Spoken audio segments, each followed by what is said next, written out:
And so one of the cool things about using OpenDroneMap is sometimes you get products that you didn't need, weren't expecting, because it was necessary in a previous step to get to the thing that you were expecting and the thing that you wanted. Welcome to another episode of the Mapscaping Podcast. My name is Daniel, and this is a podcast for the geospatial community. My guest on the show today is Stephen Mather, the co-founder of the OpenDroneMap ecosystem. And today on the podcast, you guessed it, we're going to be talking about OpenDroneMap. So during the conversation, we don't just talk about OpenDroneMap. The conversation moves on and we talk about photogrammetry in general, some of the do's and don'ts, some of the things that you might want to think about, some of the challenges around it, some really interesting use cases that you might not have thought of before. I guess my point is here is we cover a fair bit of ground during the next 30 to 40 minutes. So I really hope you enjoy it. And without further ado, let's dive into the interview. Hi, Stephen. Welcome to the podcast. Really appreciate getting to talk to you today. I've been looking forward to this for a while. Today, we're going to be talking about OpenDroneMap, which is a pretty amazing piece of software. But I think before we get there, perhaps you could just introduce yourself to the audience and maybe give us a brief understanding of how you got involved in geospatial and perhaps where you are today in terms of your career.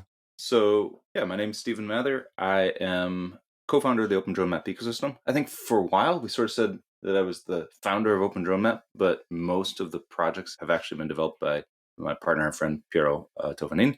And I guess sort of at the outset, I was interested in the intersection of biology problems and geography problems. I got into GIS in college and never really left. So as far as open source geospatial, I've kind of been doing stuff for a while, but really the change for that started when about 13 years ago, I started working for Cleveland Metro Parks as their GIS manager, and they needed a program built. There was really the opportunity at that point to build that around open source geospatial software, which had reached that threshold where you could say, yeah, we can deploy a server, we can, get these things done. And we made that transition from a closed source ecosystem to an open source ecosystem and did that much more than we otherwise could have done, which was pretty interesting. During that time, then I started OpenDroneMap as a project to sort of scratch an itch that we had, started talking about it with the world. Other folks showed up, including Dakota Benjamin, Piero Tofanin, and a whole range of all the various contributors since. So I started to go around and talk about it, talk to people about what the opportunity was, and the rest is history. It's been a really fun journey. Well, as I'm sure that the listeners will discover during this conversation, OpenDroneMap is a pretty amazing piece of software. And maybe we should start there. What is it? I mean, there's a little bit in the name there that might give us a hint, but I'd be really interested in hearing your description of OpenDroneMap. Yeah, the Twitter account has been joking a couple months back, and I say that as though I wasn't the person behind the keyboard. It's an increasingly poorly named project because all projects start with a particular purpose and then sort of grow and do other things, which is pretty interesting. But the core part of that is the idea that you could take photos from a drone and turn them into mapping products, whether that's an orthophoto, one seamless orthophoto, or whether that's an elevation model, point cloud, 3D mesh, etc.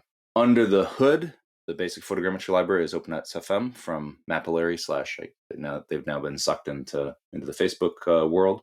And so it's also good at doing other things. So we can use it to scan the world, not just using drones, but using commodity cameras and things on the ground and all sorts of interesting things. So there's lots of ways in which we can capture that geographic data, but it started with drones because drones are fun. Yeah, and because drone is in the title, let's stick with that as a platform. Can you give me an idea of what the workflow might look like? Now, I don't personally have a drone. I've never done any drone mapping, but I'm assuming we go out, maybe we put down some ground control points, we have a flight plan. Hey, drone, please fly up and down here, capture some images, and then we put it into the software.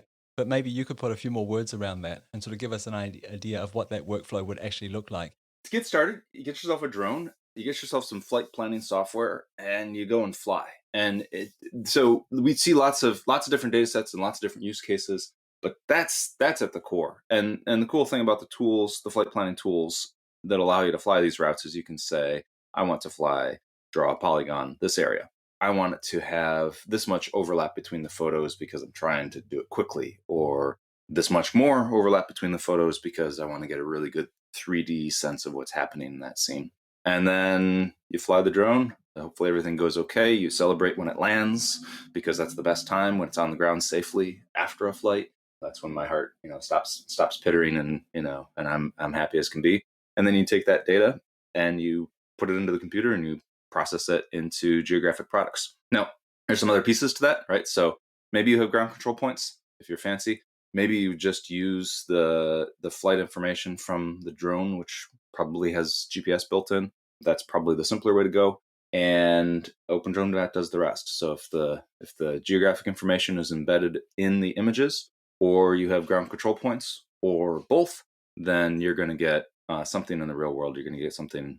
You're going to get a map in the world displayed, integrated into the rest of everything else that everyone's capturing, and it looks fantastic and it's a lot of fun. And it feels really satisfying. Like, drone flying is fun, but there's something really satisfying about this sort of deep rabbit hole of, hey, what are all the things that we can map? How do we map the world one pixel at a time? Just out of curiosity, does OpenDroneMap treat all images as being equal, or does it go through and saying, oh, this one was slightly off for whatever reason, and pull it out and not use it? Because we've got that certain amount of overlap, or at least I am assuming we should have a certain amount of overlap built into our flight plan. So does it treat every image as being equal, or does it filter as it goes? There's two parts to that. There's a stage at which you are matching the images and deciding how related they are. And that's sort of a stage in which you could throw out some images that maybe they were too blurry and so they didn't match with anything else. Or maybe it was the photo from the ground of you staring at the camera and not actually of the scene that you were trying to capture. And there's no way to match that in, and it doesn't make any sense to match that in. That gets thrown out. And then further down the line, when it's trying to create that blended version of it, the OpenMVS, which is the underlying library, makes the choice as to what the best possible image is for any given location based on a few different criteria, including how close was the camera to that location? How direct was that? Was that like a straight on photo or a straight on portion of the photo? Or was that, sort of off towards the blurry edge of the photo, et cetera, et cetera. So those decisions are sort of made both at the beginning of the pipeline and near the end of the pipeline when everything is sort of blended together. You talked about a few different model types that we can get out of this process, and I think a couple of them were, a mesh and a point cloud. What other models can we get out of, or can we create using OpenDroneMap? And I guess the follow-on question from that is, what can we do with those different models? There are a few things that come out of OpenDroneMap, and there's a few steps in the chain, and those, like, they're all sort of, one sort of leads to the other. And so one of the cool things about using OpenDroneMap is sometimes you get products that you didn't need, weren't expecting, because it was necessary in a previous step to get to the thing that you were expecting and the thing that you wanted. So one of the biggest questions we get is, hey, all I want is the ortho photo. Why am I doing all this complicated 3D stuff? And so we've done some changes to the tooling which allow you to skip some of the 3D stuff. But generally speaking, your steps are to sort of match all the photos. From that, then feed that into a structure for motion algorithm, which then tries to figure out where all those photos are relative to each other. And I'm simplifying here, and then from there, then we match all the pixels and all the photos to each other so that we get a real detailed 3D sense of the scene. And then from there, we can create three-dimensional mesh that we then texture. And then from there, we get to create an ortho photo, or from that point cloud, we step through and we create a digital terrain model or a digital surface model. Can I do any analytics based on those models in OpenDroneMap, or do I need to export them out to something else? A little of both. I mean, so OpenDroneMap at its core is the command line tool. It's been wrapped so that it's got a nice interface thanks to projects like, PDAL and Twine. So a certain amount of analysis is done in there, and sometimes you get to the uncanny edge where you don't want to do everything in a web interface, but you actually want to pull that into a more sophisticated tool. So if you're doing agricultural analysis, because there are some really great browser-based tools for doing indices on the fly, there are some great indices for you already built in. If you're doing some rudimentary machine learning based classification where you're trying to tell what's ground and what's not ground, those are baked in. If you're looking to take it further and you want to, I don't know, you want to do all the things that are available in fully functional GIS tools, then the idea is that you take those products and then you do the further processing beyond. But WebODM itself, which is really that beautiful front end, is plugin based. So a lot of folks have been able to do some interesting things where they build new plugins for it in order to do things that it currently can't do. So if you need to scratch that itch, that's the place to do it inside OpenDroneMap. So I feel like maybe we've jumped over the architecture side of this as well. But perhaps you could talk about that just for a second, because you talked about it being a command line tool, but is it?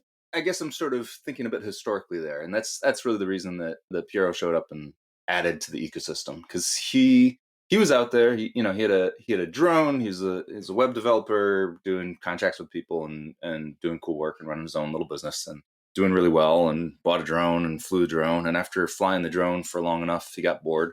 He's like, "What else can I do with this? Oh, I can make maps with it. Well, what open source tools exist for doing that? Ah, OpenDroneMap. It's command line based. Well, I don't mind that, but it's terrible for everyone else." And so he wrapped the whole tool in a series of interfaces and in an ecosystem that really allows you to have a really nice user experience. So part of that is Node ODM, which is really sort of a programmer's dream in that it wraps all the functionality of that core tool in an API, essentially. It doesn't do any of the fancy things that protect the data like authentication, et cetera. It doesn't handle any of that. That's really meant to be sort of that private web API.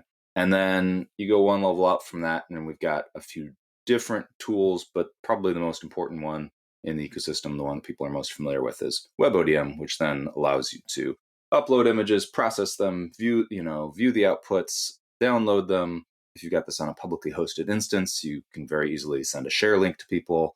And then he's gone on to build a whole suite of tools to make it easier for people, basically lowering the barrier of use. So basically creating tools where like webodm.net where people can use his processing nodes to get work done for a small fee and use the things that he builds and maintains, or use that as a starting place and then build their own when the time comes. I just want to make sure that I've understood this. So what we're talking about is that client server architecture, and then we also have the opportunity to run this on hosted instances of OpenDroneMap. Is that correct? That's right. Yep. Why was that client server architecture a good choice for OpenDroneMap? Why not go for a desktop version? That's a good question. The desktop ecosystem has been slow to come around.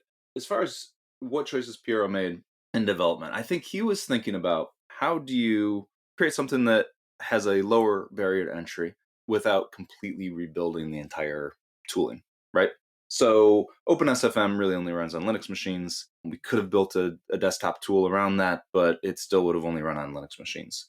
But if you treat it as something deployed to the web, then you've got anybody who can get on the web that can deal with it. And it was, I think it was it was literally March of 2020. I'm flying back from Rwanda in the midst of all the borders closing during the pandemic, and I realized that one of my jobs failed. I pull it up on my phone in an airport. I go in and I make some changes. I tweak the settings and I get it running again. Deploying to the web means that it's really available everywhere. Now, that said, Piero's done a lot of work. Piero and his team have done a lot of work recently to solve the problem of deploying to Windows so that the Windows installer is no longer dependent on Docker and doesn't have all the sort of limitations of the Docker ecosystem. So going through bit by bit, looking at each of the libraries and figuring out exactly how they need to be ported. And that process is 95% of the way there. And then we're working through all the remaining sort of the rough edges, figuring out how to make that even better. So just as a quick recap here for the listeners, we've got this amazing piece of software. It's open source. It's a client server architecture. If we're talking about capturing images using a drone, it doesn't really care if we have ground control points or metadata. It'll kind of figure it out for us. It'll create all these products along the processing journey.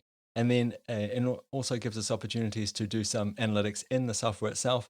But if we want to export it to other systems and sort of continue looking at our data, that's fine as well. When you think about capturing data with this, what kind of scenes, what kind of objects should we not be using or not be trying to capture and create models of based on photogrammetry? So the classic difficult problem in photogrammetry tends to be things which are specular, things like cars that are, that were just washed. If it's like my car, it'll be fine because it's covered in dust and pollen, but shiny buildings, mirrors, pretty much anything that's sort of a specular reflector that has that, that shininess to it is going to be more difficult to reconstruct, more difficult to impossible, depending on what that is. Fortunately, most things that are outside tend to tend to, degrade a little bit in the sunlight, tend to get dust on them, tend to not be shiny. So aside from like a mirrored glass covered skyscraper, most things are easily reconstructible that are in the outdoors. So usually when people run into problems, it's that, they've got some shiny plastic toy that they're trying to do, or something that's relatively featureless. The other challenging places are things with repeating patterns. So a really common theme that we see in the forums is I flew the soybean field and it doesn't reconstruct even though I've got enough overlap. And the reality is that that soybean field is planted so evenly that it's difficult to discern one set of rows from another. And really the trick to repeating patterns is at some scale, they aren't really repeating. At some scale, there is differentiation. So either you need to fly lower, you need to get closer to your object of interest, or you need to go higher. That's really the trick. And there's not really the best, like, you kind of guess at it and you try it and you talk to folks who have done it before. Oh gosh, over soybean fields I always fly 45 meters, or whatever that sort of general rule is that someone's discovered. And if that doesn't work, then I go to 65 meters, or whatever that is. I guess those are the three categories of things that are difficult to reconstruct: shiny things, things without features, and things with repeating features. Shiny things you can still reconstruct as long as they're not a mirror surface. Water tends to be one of the really deep and common challenges. Featureless things, there's not much you can do with. And repeating patterns, you just need to change your scale in order to change how that repeat looks to the algorithm. When we think about changing our scale, if we again use the idea of flying a drone across a soybean field, should we be changing the scale in that one flight, or should we be flying it at different flight plans? I guess each at a different scale, a different distance from the ground. I think in principle, it's useful if we want to get a certain level of detail. Say we really want the detail that we get at 15 meters, but the repeating pattern that's too low to be able to discern what that repeating pattern is. So we also fly it at 40 meters or 50 meters. I think there's a huge body of research to do on how best to optimize those multiple scales and how best to do the matching between them. And it's a matter of someone sort of taking the charge and figuring out really what works. So shooting at multiple heights, so it gives you the opportunity to potentially extract extra detail, but also take advantage of that larger synopsis view to help you discern how things match and what makes sense. But the challenge in doing that is getting, you've you've gone from a problem of you've got one knob to twist, right? Like how much overlap do you have between your images, to several knobs to twist. So if you're flying at two heights, then what are those two heights? How do they interrelate for your object of interest? So that whole space of possibilities is much larger.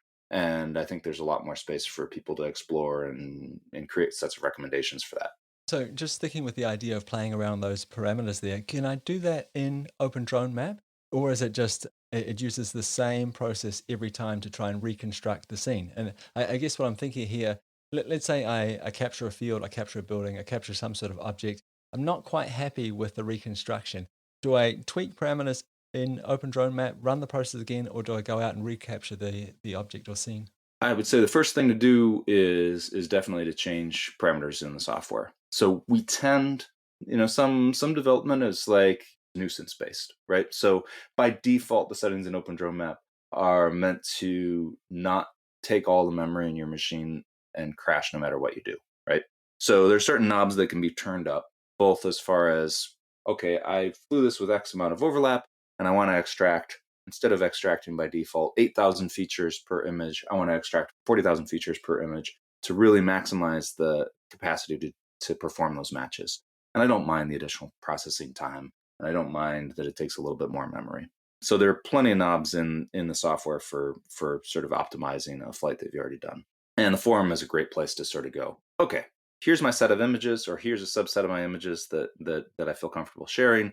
Here's the processing parameters. Here's the results I'm getting. I'm not real happy with them. What can we do? And almost immediately, Brett will hop on and say, "Hey, great! Here, try this, and this," which is a really nice thing because you've got this community of users that have experience with these data sets, have played around with a bunch of different ways, and know which knobs are most likely to get you to where you want to be. And sometimes you get to the point where you've twisted all the knobs, and you're like, Still not good enough. And you're like, all right, it's time to refly. So, particularly if you're in sort of the pilot phase and you're trying to figure out what'll work and what you want, a lot of times you need to plan for extra flights. I'm the person who has a tendency to fly too many images in a given flight and then have regrets about the fact that I need to figure out which ones to throw away. But we each have our own tendencies there. How important is that temporal resolution there in terms of these perhaps different flights that you undertake? Less so than I thought. Well, so it depends on what you're doing flights over. If it's something that changes a lot, temporal resolution matters a lot. So if you're talking about like someplace where there's water and a shore, or it's vegetation and it's not midsummer, but it's at a transition point, spring or autumn, or a transition from rainy season to dry season, or whatever that transition point is. So that temporal resolution is really dependent upon how much there are changes that are happening. So that's one aspect of it. Are the objects going to be there when you come back? Can you simply add to the pictures that you have, or do you need to capture fresh, a complete new set? And then the other thing to worry about, and this has been less of a challenge than I would have expected, and that is the lighting. Are you capturing at a similar time of day? Did you capture it when it was sunny and now you're capturing it when it's cloudy? It will make a difference and it will make it harder. But a lot of times, if you have to sort of stitch those images together and they don't 100% match the same lighting conditions, it'll be okay. That's interesting. I really thought that lighting, depending on what time of the day you captured the scene, I thought that would have a much, much, much bigger impact than what you're suggesting. So up until now, we've been talking about capturing images, scenes, objects using drones. What if I have my cell phone? Or what if I take pictures with my cell phone or perhaps a video? Can I do anything with those two kinds of data?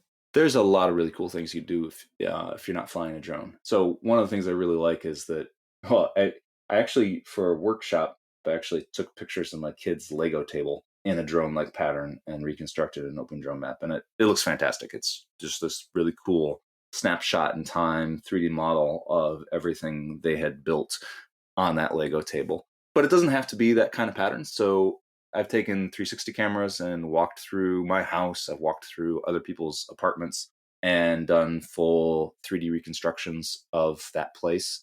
I live in a house that was built in the late 1920s. The bathroom is largely original, and the exterior wall for the shower shows its age. So we're actually working on replacing the shower surround. And my kids were really interested in, like, they didn't want to see any change. They didn't want to see the bathroom go away. This is the bathroom they've known their whole lives. So we actually have a full 3D model of that bathroom. Basically walked around with a 360 camera, captured a bunch of photos, reconstructed that in 3D. And so we've kind of got a stamp in time for what that bathroom looks like. And then I've done some interesting things recently with taking cameras and putting them inside guitars. One of the challenges in with musical instruments and documenting musical instruments is, like, how do you take the measurements in a non-destructive way?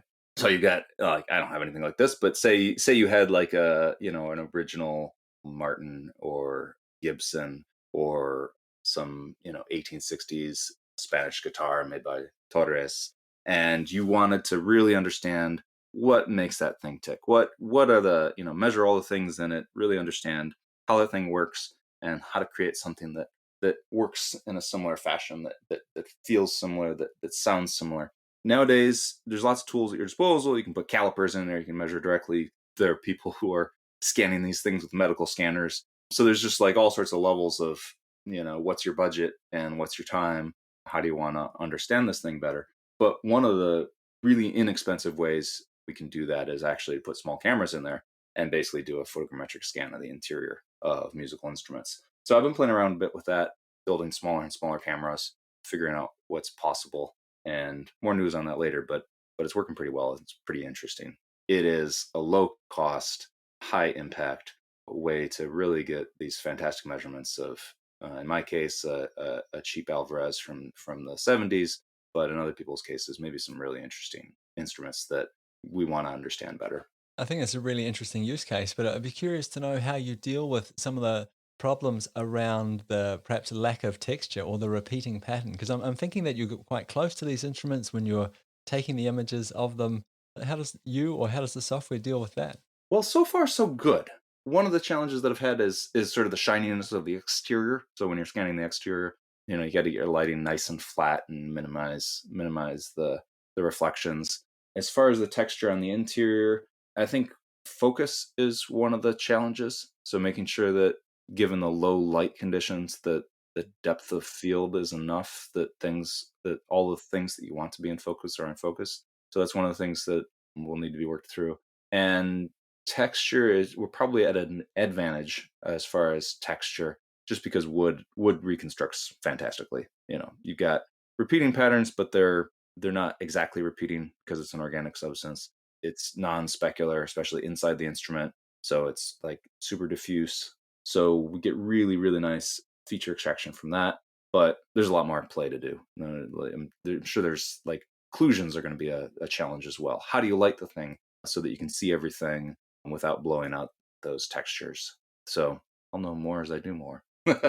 Playing around with the lighting and the shadows, that must be really interesting. Obviously, this is something we can't control on the outside. Can this make a huge difference to the end result, to the reconstructions? Yes. So I did some exterior reconstructions this is late 2019, and it was in December in my house with poor lighting.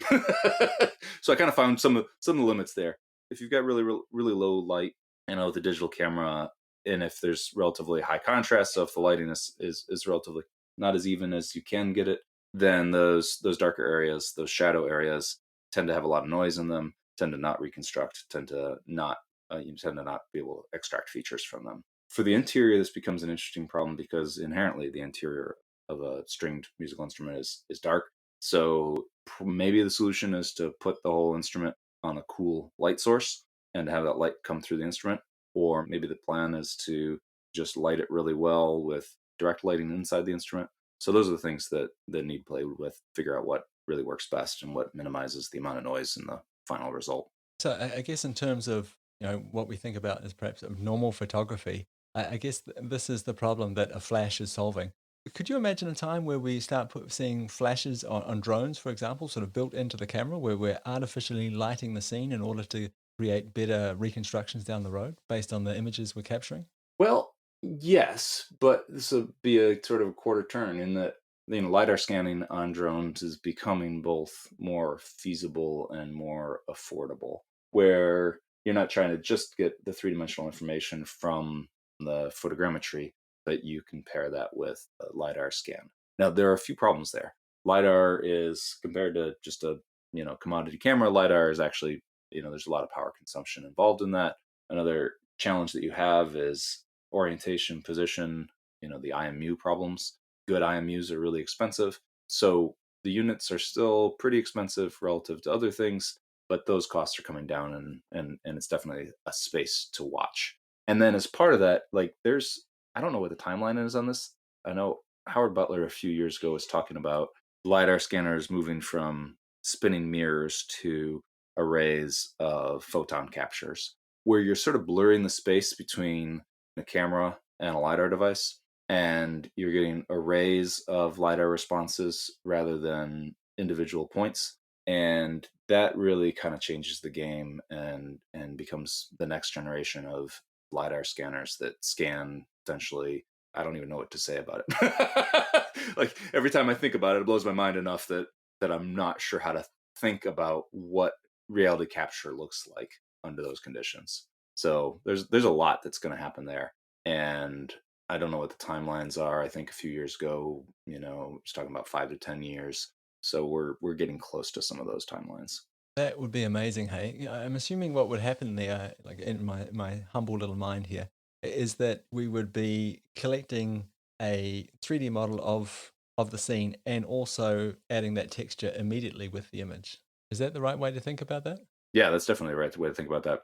A lot of that's happening now with scanners, but that power consumption question is still one of the very real challenges. The nice thing about LiDAR relative to photogrammetry is that if you want to see those ground points, if you want to see past the vegetation, LiDAR is still really it's the only complete way to go. Like it's the only solution that completely solves that problem of getting through all the gaps and getting to that bottom layer. So if we try and bring this, we've been talking about a few different data sources now and a few different data capture methods. And if we try and bring this back to OpenDroneMap, If I had a LiDAR model already, could I put that in OpenDroneMap and then use that to correct my reconstructed scene based on photogrammetry? You can. The workflow right now would be best described as ugly. So we've been kind of asking people, and this is, I guess I put this sort of out to the map scraping community. Like, if you've got a data set where you captured LiDAR with photogrammetry particularly from a drone, gosh, we'd love to see that. Because figuring out what that workflow looks like to make that easy for folks to do is something we're interested in solving. We get questions about that a lot, but we very rarely get data sets that we can sort of plug and play and play with. So I think in the last couple weeks, Hiro played with the data set from someone in the community, and offhand, I can't remember who that was. They had a LiDAR scan and they had photogrammetry, and they said, hey, can I combine these things? And the short answer is yes, you can. And the long answer is right now it's difficult.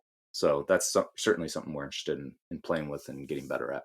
Yeah, so I guess that kind of leads nicely onto the question about what can we expect to see from OpenDroneMap in the future? Or maybe a better question would be, what do you think is missing in the software today?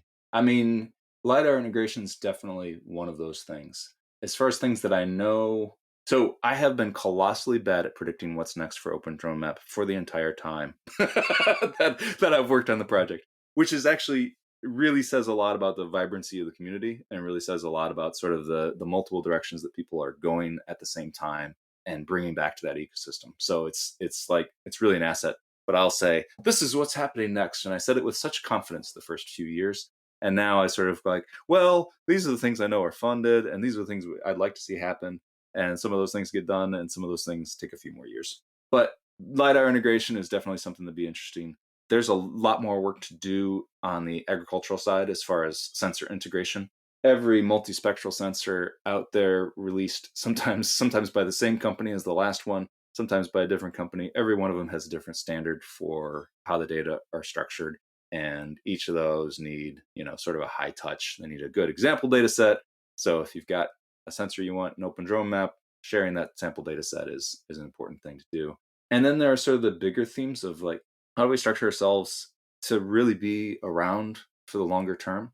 Open source projects, they're not easy. There's a reason why the proprietary models have their successes and challenges. One of the challenges there is you never know when they're going to turn up the knobs on the cost or get acquired by someone else or otherwise sort of blip out of existence. But on the open source side, we have all the challenges of maintaining the community and keeping people engaged and funding things that need to get done. So we're really giving some deep thought to, what does the structure of the project look like? How do we make sure that structure informs the next 5, 10, 15 years of OpenDroneMap? How do we help create predictable feature advancement? So how do we make this question easier to answer for our users in the cases for the stuff, that some of the core folks actually have a little bit a modicum of control over and funding for?